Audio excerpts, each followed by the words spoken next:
Mabuhay! My name is JP. I am from the Philippines, working remotely in New York, and is on my way to fulfilling my dream to become a digital nomad. This time, I'm starting with a beautiful Chiang Mai, Thailand.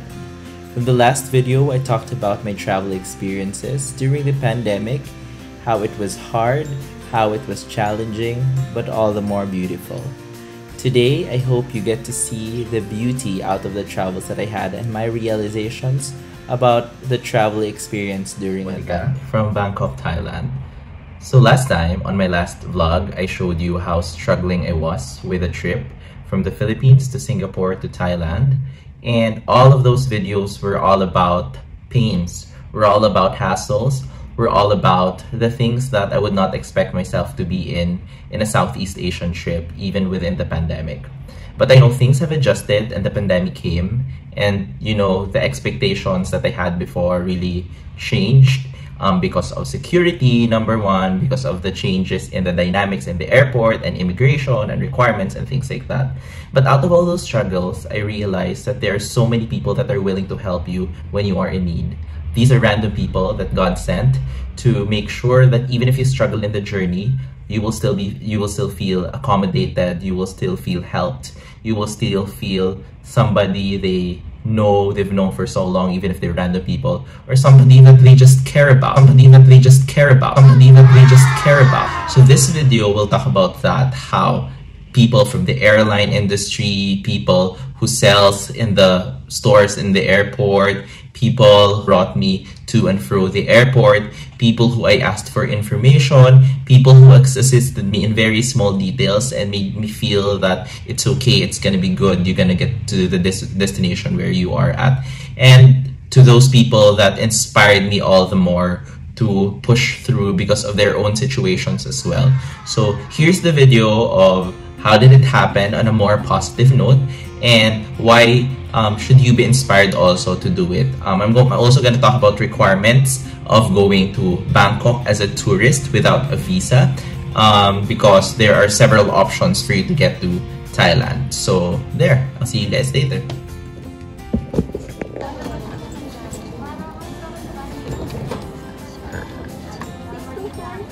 Hello. All of them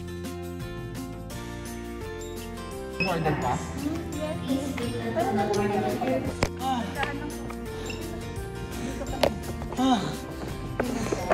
Yes. Thank you. Thank you so much. I have to go this way.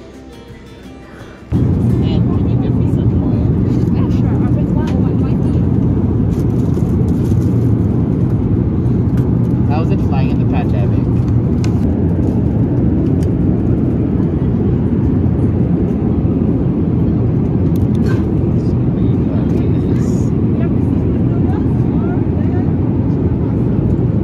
Would you like to have a glass of red wine, white wine? I'm gonna have white wine.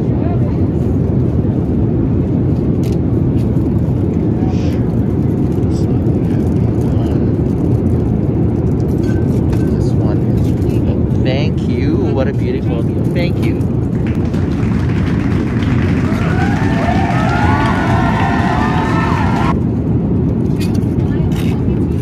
Okay. So you just have to walk. But like several, you can use it for several days, but just like this one. Yeah, because Someone is driving. somebody's Yeah. driving. Yeah. I mean, consider we are lucky because I feel lucky. You know what? I've been in the Manila terminal for 3 times because I had problems with, like, because I'm just a tourist. I'm not necessarily flying for work or something.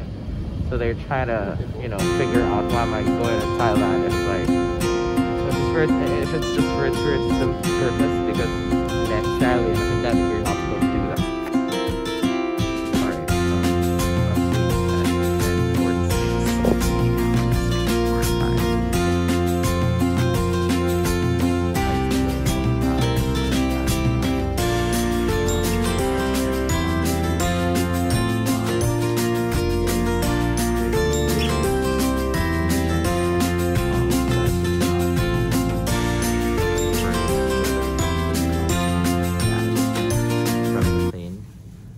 which is frustrating, number one. But number two, I mean, it's my fault at the end of the day. Excuse me. Sorry. I'm just reaching out because I left my MacBook charger. Do you happen to have a USB-C cable? Oh, type C cable? Yeah, type C. Alright, that's fine. Check. I have a small one, the short one. Yeah, is that okay if I can see if I can borrow? I'm really sorry. I left my things in the plane. Oh, thank you so much.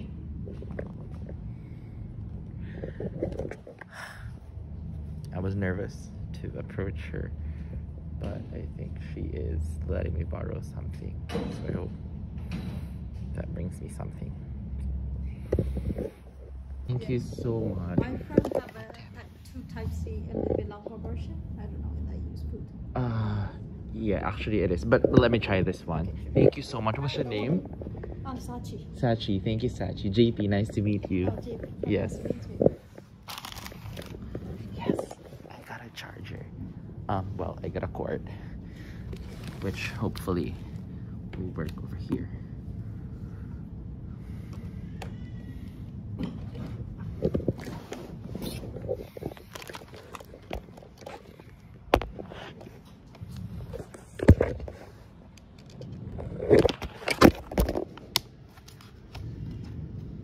Perfect.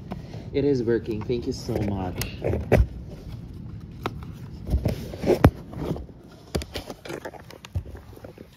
It's working. Look.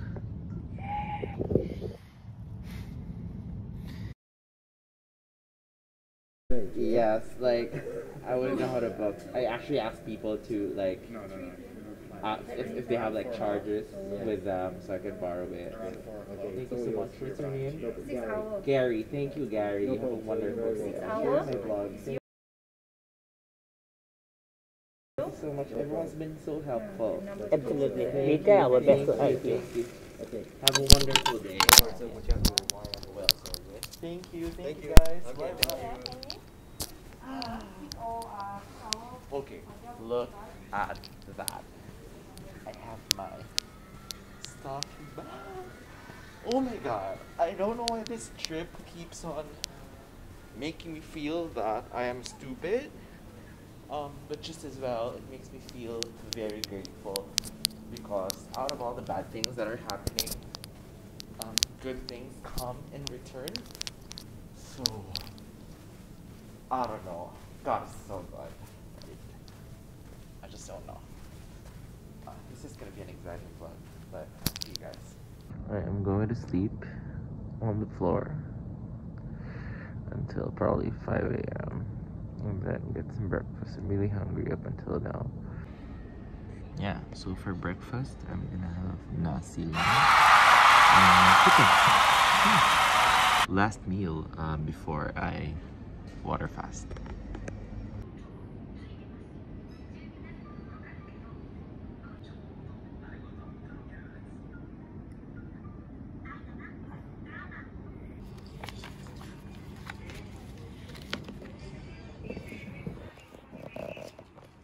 We are. Then you can pick the empty bottle and go in. Then inside got water dispenser, you can refill later.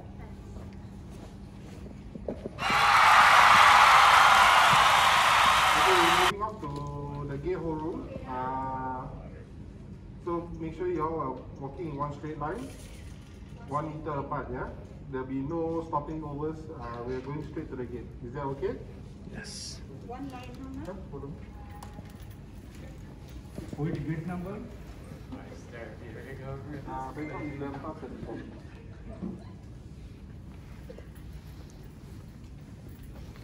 Yeah, I don't think it's far. I think it's somewhere near because most of the Scoot flights that I saw yesterday are within the area.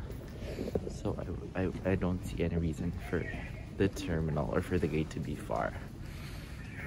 But yes, we are boarding for Bangkok. And the next time you'll see me is probably when I'm in the plane or probably when I'm in the hotel, which is super exciting. So I'll also probably, do like a sit-down video earlier and tell you the entire experience on a more calm and on a more rested person point of view.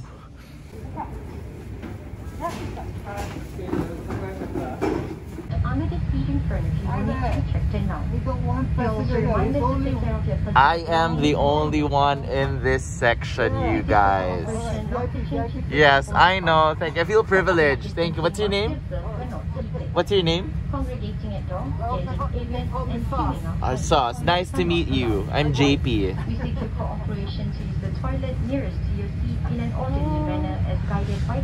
God, I feel so... I am in the corner and I can literally just go around. If I own the restroom, I own that. Well, I own the place basically, so...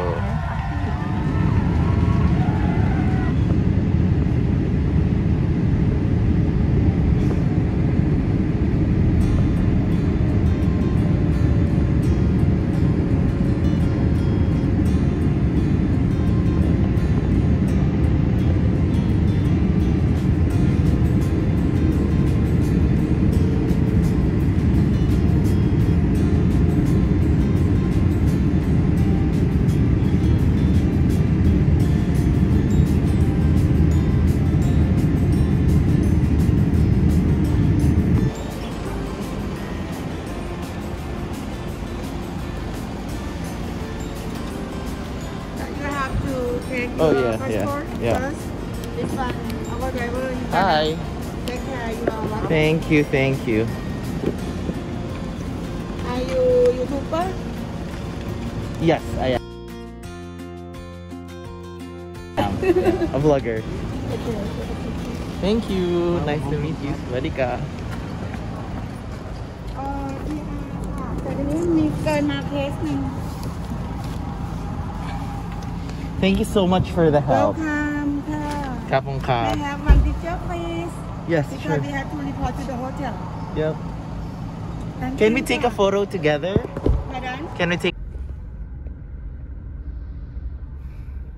What's your name?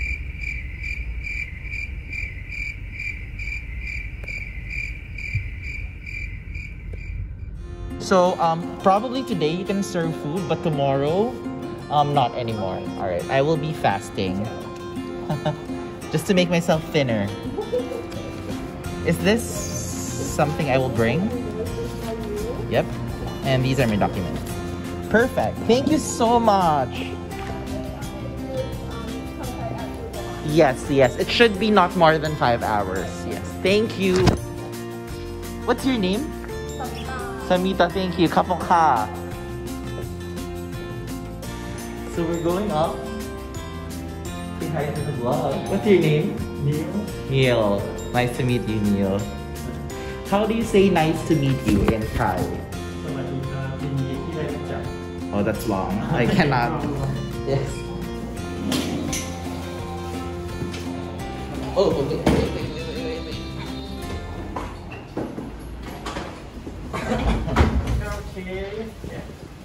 Okay, so as promised, dito ka.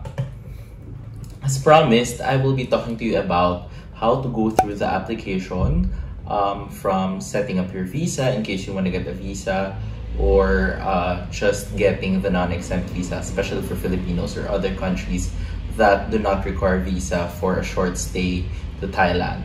So the first thing that I want to talk to you about is the one for Sdv Visa, because sometimes people would want to stay longer, and of course for now, because of the risk, they wouldn't want to go back as much. So the people have an option to do an Sdv Visa, or the special tourist visa, which I'm going to show on the screen later, and the rest of the visa possible for people who may have medical assistance needed in Thailand, who may have diplomatic reasons, who may have work reasons, and things like that. So we're going to talk about that later. For Sdv Visa, I want to be specific with that because that's something that I went through also. Number one, your requirement is to have an NBI clearance. For me, what happened was that it was during ECQ in Manila, or the Enhanced Community Quarantine, where you cannot go out of Metro Manila and some neighboring provinces. However, the only one available is in Batangas. That is, I think, I don't know how many kilometers it is from Manila, but it's outside that bubble. I'm not sure if in your countries that's applicable also. It's 5 a.m. in the morning. I will go to Balayan, Batangas to go to my NBI appointment and my medical checkup for my medical clearance because it's ECQ in Manila and there is no schedule for NBI. So let's do this. See you later. So with that, NBI clearance centers are closed within Metro Manila. The only one that's available is somewhere in Batangas. Of course, I drove to Batangas, but then before I reached Batangas, I was held by the officers, and then they said that I didn't have any other valid reason to actually go out of the bubble. So that was frustrating. I had to go back. I spent, I think, 1,000 for the gas or 1,500 for the gas, but let's not count that. So because I didn't have an NBI clearance, my second option was to do a police clearance. So I didn't ask the immigration if it was okay, but I did it anyway because I know I can just justify that. So I went to the Makati police, and then they issued me a clearance for about 150 pesos. That's through online, so I will share to you the link online also. And then I went to the police station an hour or 30 minutes after, and then I got the clearance. So next will be your insurance. So your insurance is important because it makes Thai embassy assured that if ever you get COVID or any other sickness for that matter, whenever you're in Thailand, you will not have to worry about it. So what happened, their requirement is to have $100,000 COVID insurance, where if you get COVID in this particular country, you will you will not have to worry about it because you're insured. But there's also this portion where they require 350 worth of COVID insurance for other medical reasons. So at least you're secured. In total, that's about 7,000. I was looking on the internet. I didn't really have any preferences. I asked the immigration if they had preferences. They said nothing. So I looked into the internet, and the first thing I found was AXA, and they're very comprehensive. This is not paid, but for AXA, they showed me all the list, and they specifically told me that, hey, this is something that's that can get you to Thailand. This package is something that is fit for the Thailand trip. So I got it anyway. I logged on to the website, and then I had to input my details, and then I paid. That's around 7,000 pesos. Let's assume that 7,000 pesos, but that's around that. And then I was able to print it immediately. Of course, you need your passport that's valid 6 months before the actual trip. And for some people, that's their problem. They wanted to leave now, but the available DFA appointment is in July. So I hope you guys don't have that problem. But also there's medical clearance, which was very important because that time where I was looking for a clinic, nothing was open. All they catered was COVID patients and COVID consultations. So that was hard for me. But then again, in the place that I live, across the place that I live, something opened. And then I had to be tested for leprosy, I had to be tested for STD, I had to be tested for PTB or pulmonary tuberculosis. I had to be tested for allergies, what else? And things like that. So what the embassy does, or when you go to the website, they give you a format. I'm gonna show it to you later. They give you a format for medical clearance, which they will fill out. But more than that, of course, they want to make it secure. It's easy to fake things these days. So you have to present the medical laboratory results, the X-ray results, along with the medical clearance with the visa. So in total, I paid 3,000 pesos for all the medical expenses and the laboratories. So that's it. However, when I went back to submit all my documents, they said that it will take a little bit more time for me to get to Thailand because they will process it. I think that's about 5 to 7 days pa. I have this thing in me kasi that when I wanted something, I want it right now. So I asked, what are my options? Well, you're still exempt. You're still at an exempt visa entry, which means that as a Filipino passport holder, you can come in. But unlike the regular circumstances where you can just pack your bags and book a flight and go to Thailand, you have to get a COE. This one is very tricky. Not hassle, not really hassle, but this is very tricky. Because this COE, which I'm going to show you on the screen, is only effective at the date specified on the number, on the certificate, which means that if your flight is delayed, for example, and you get to arrive the day after, or like 12 a.m. the day after the specified arrival date in Thailand, I'm going to show you the form later, that's not going to be, that's not going to be valid anymore, and you have to call them back. But the thing is, Thai embassy in the Philippines is very reliable. So I called them. So the first time I did have to change it was the Jetstar flight. I called them at night, but they weren't available. And then, so I went at very early morning. This is the shot. I went there very early morning to finish. And then they got, they just said, oh, we can't assure you, but we'll try our best. So they sent it. They deleted my confirmation that states that my travel was yesterday or the day before that supposed date. And then they changed it, but then again, hindi siya humabol, or it didn't get in time for the flight. And then, which means that it's very tricky. So you have to fill it out. You have to fill out the details. So even at the Jetstar flight, I was really into just booking for another trip. There is this Ashana Airlines trip which costs 50,000 pesos. I would have booked that right then and there.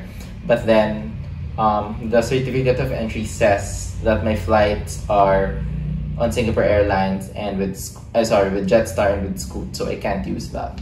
So what happened, so for you to be able to acquire a COE, this is very important. You go to this website, which I will flash on the screen, and then register and then input all the necessary requirements. What are these requirements? Number one is your passport, of course, 6 months before that. Your COVID insurance that I was talking about earlier, it's still the same COVID insurance policy. And then your ticket flight. So, insurance. However, when you submit both of those information, you will be asked to wait for 3 days because they will pre-approve you. And then after 3 days, actually mine arrived like in 2 days. They will ask you and they will say, oh, you're approved. However, you have to provide all these things. So number one is flight ticket back and forth. So remember that whenever you go to Thailand, you cannot do a layover in Singapore without using same airlines. Mine was Scoot and Singapore because they work together. But other than that, you can't do it unless it's direct flight, things like that. So it's very important that you know that. So ticket flight. Initially I spent around 11,000, but then because of the Jetstar thing, I spent around like 26,000 altogether. I hope I can refund that with Jetstar. Hello Jetstar, I've been calling you. So that, and then of course your proof of your hotel booking, which is around 45 to 50K. It depends on that. However, I think there is a policy in Thailand now, good thing I wasn't part of it anymore, that because of the surge, you have to stay in the hotel for 14 days. I'm only staying for 10 days because I got in time before the policy came in. And then, of course, your swab test. This is expensive. Because what I did was that, of course, 72 hours is the time frame. 72 hours after the swab test. It's not like 72 hours after the results came out. So what happened was that when I was tested for COVID, and then that was the night before the Jetstar flight, because I had a 24-hour 24-hour subscription, which was 4,000 pesos. And then I'm gonna link to you their account also. 4,000 pesos. And then because Jetstar was day 1, that's 24 hours. Day 2 was Singapore Airlines that I didn't get onboarded. That I was offloaded. So that's 48 hours. And to tell you, because I got swabbed 8 a.m. the first time, my flight the next day, the final date where I got to board was 2 p.m. So that day, I was already at my 72nd hour, which will make it invalid, which will make my swab test invalid. So aside from this 4,000 that I paid, the day before or the afternoon before, I knew I felt like it was the last time I'm gonna be crazy in the airport. So I knew that it's gonna be okay this time. So what I did was